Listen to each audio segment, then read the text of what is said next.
Anybody in? Nope, got more coming.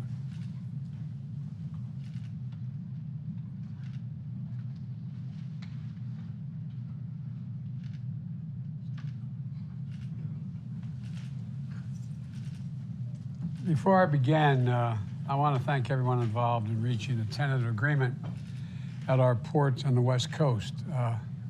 This deal shows collective bargaining works. When employers and workers come together to agree on a deal that works for both of them, it's good for the economy and keeping our supply chain open.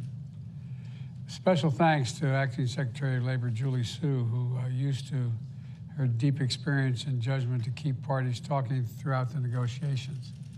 And this is going to have a real positive impact on trade. She's shown she's a true leader, and I think she should be confirmed. I think she's up in the Senate today for a hearing, or confirmation hearing. And I want to thank both sides for staying at the table and reaching a deal. And special thanks to the longshore workers who worked historically through this pandemic, and it was really heroically as well. And we finally they're going to get the pay, the benefits, and the quality they deserve. Now to the purpose of our meeting today. In my State of the Union address, I outlined our fight against junk fees, to end junk fees. These hidden charges that companies sneak into your bill to make you pay more without you really knowing it initially. Junk fees are not a matter for the wealthy very much, but they're a matter for working folks like the homes I grew up in. And they can add hundreds of dollars a month and make it harder for families to pay their bills. I think it's just wrong. My administration has also taken a number of steps to crack down on junk fees by reducing overdrafts by $5.5 billion a year and bounce checks costs by another $2 billion a year. That's real money. And we're seeking to require airlines to refund money and give you additional compensation like cash or travel vouchers if your flight is canceled or delayed. These actions matter, and it's inspiring companies to change their practices. Today, I'm pleased to announce there's even more progress. One of the major categories of junk fees are ones that companies charge right at the end of the purchasing process, after you've already spent the time comparing your options. The solution is what is called all-in pricing. And that's where companies fully disclose their fees up front when you start shopping, so you're not surprised at the end when you check out. The companies represented here today are voluntarily committing to all-in upfront pricing. Some of them have used this process for years to sell tickets, events like TickPick, Dice, and Newport Festival Foundation.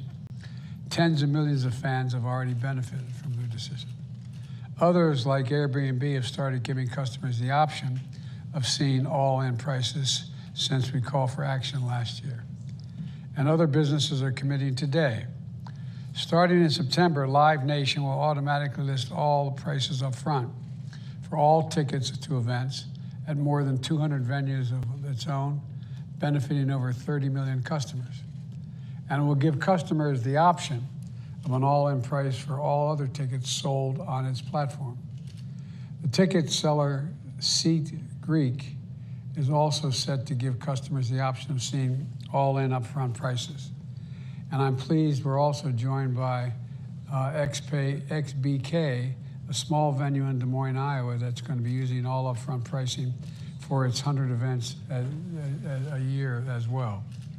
Folks, we're just at the latest private sector. These are just the latest private sector leaders who are responding to my call for action, and I'm asking their competitors to follow suit and adopt an all-in upfront pricing as well. This is a win for consumers, in my view, and proof that our crackdown on junk fees has real momentum. But there's more to do to address the problem of online ticketing, to address the problems in online ticketing industry and to get junk fees across all industries. I want to thank members of Congress who are working on legislation to address these junk fees in ticketing, lodging, and other industries. This is real transparency, which leads to more competition, brings down costs for working Americans, keeps growing our economy from the middle out and the bottom up, not the top down.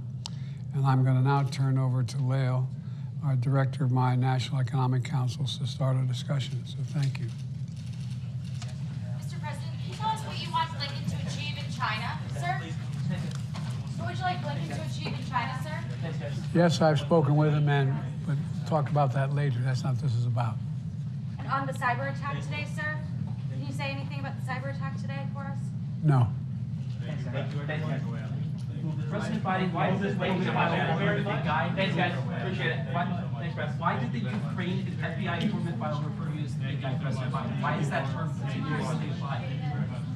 Thanks, guys. Why did I ask such a dumb question?